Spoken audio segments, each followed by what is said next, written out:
Hello, and welcome back to another episode of Building Better SQL, Advanced SQL, Episode 5.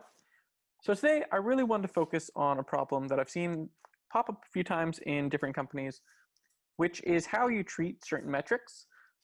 Every company has metrics and will often use some portion of SQL to calculate those metrics. And honestly, I've seen almost every data professional, whether it be a data scientist, data engineer, data analyst, sometimes struggle with this problem, whether it be just due to the fact that they're not thinking it through or because of laziness. They might use this methodology that we'll talk about that you probably should avoid. So I'm going to use a meme to kind of explain it. So usually what I'll see is analysts, or again, really any data professional, have this bad habit of averaging averages. So instead of using something like sum divided by count or sum divided by sum, when you're trying to basically take some data that you've already aggregated and then essentially aggregate the aggregate. And the problem is this doesn't really work out well. Oftentimes this is very misleading, and I wanted to show you a few examples, one just through tables to kind of walk you through and show you what it would look like in an extreme case and why we don't like to average averages, and two, through SQL, just to show how deceptive it can be in the sense that sometimes it seems okay, but honestly, I think it can be very misleading. All right, so let's look at this example where we're looking at average claim cost by county. So in this example, we've broken down the average cost per claim. In this case, we have county number 1, where the average cost of the claim is about $50, and that was based off of 100 total claims. Whereas in county 2, the average cost was $1,000, but that was based off of 2 total claims. So for county number 2, one of those counties might have been 500, the other might have been 1,500, and now you've got 1,000 as the average. And you can see how that's already starting to maybe possibly skew things, right? So if we were just to, for example, take the average of the average in this case, right? Like we were too lazy to write a query to properly average this, since this already maybe exists in a table where we've already pre-averaged it, and we're like, oh, let's just select average of average claim costs, and let's see what it gives us. Well, the average that we would end up getting is about 525 for 102 claims. And this is very misleading because obviously most of the total claims here were, again, about $50, not $525. And so you're going to be reporting a very skewed number.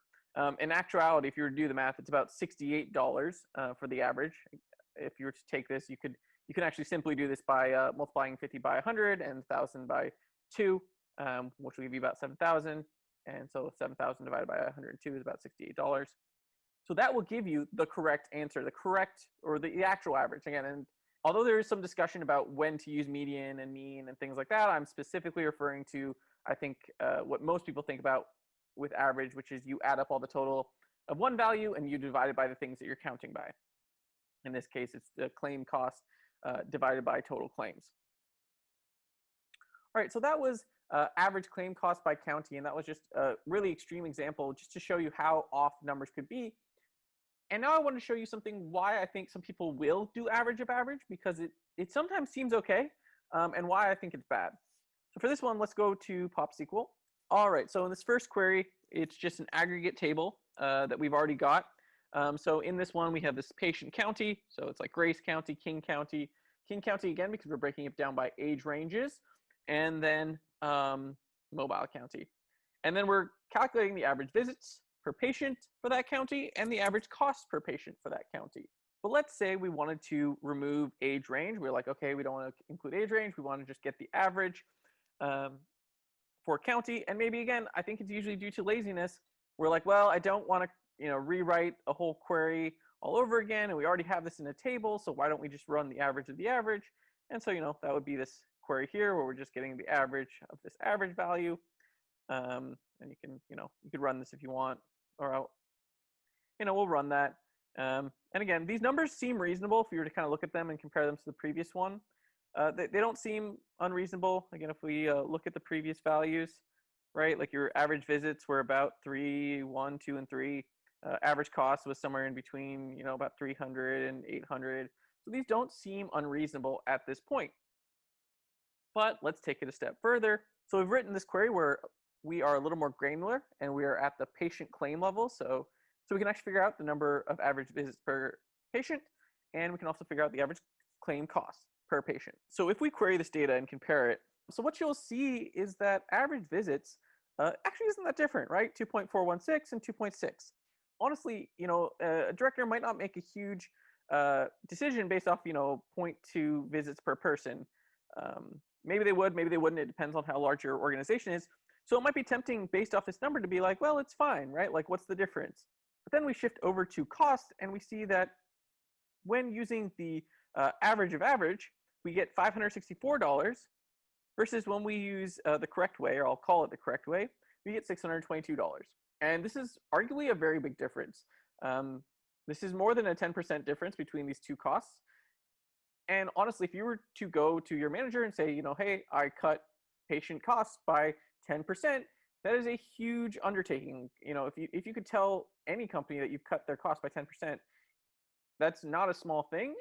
So although even for some people, they might think that $80 is not a lot of money, when you scope this out to, whatever, 10,000, 100,000, a million patients, it ends up being a huge number. So that's why, again, this number can be very deceiving just by averaging the average. And so that's really why we don't want to do this. Sometimes it's so close that it's almost tempting to use. I think that's generally what happens. People will quickly run average of average. They'll see it's kind of close, and so they'll go with it. The problem is we don't want to end up with a case similar to the first example where it's way off, where we just have this, huge skew in the data, or where we have numbers that are so close but really do make a big difference. And so that's why, again, average of averages is not the way to go. Generally, you want to actually go back to the granular data and just recalculate based on your new granularity. Thanks so much for listening. I've got a couple other videos specifically on metrics. I realize there's a lot of different things around metrics on how you can just make them better. There's just like little tiny things you can do, from checking on edge cases to when you should round your metric and so on and so forth, that it really makes a huge difference. Please do like and subscribe, and I'll see you next time. Bye.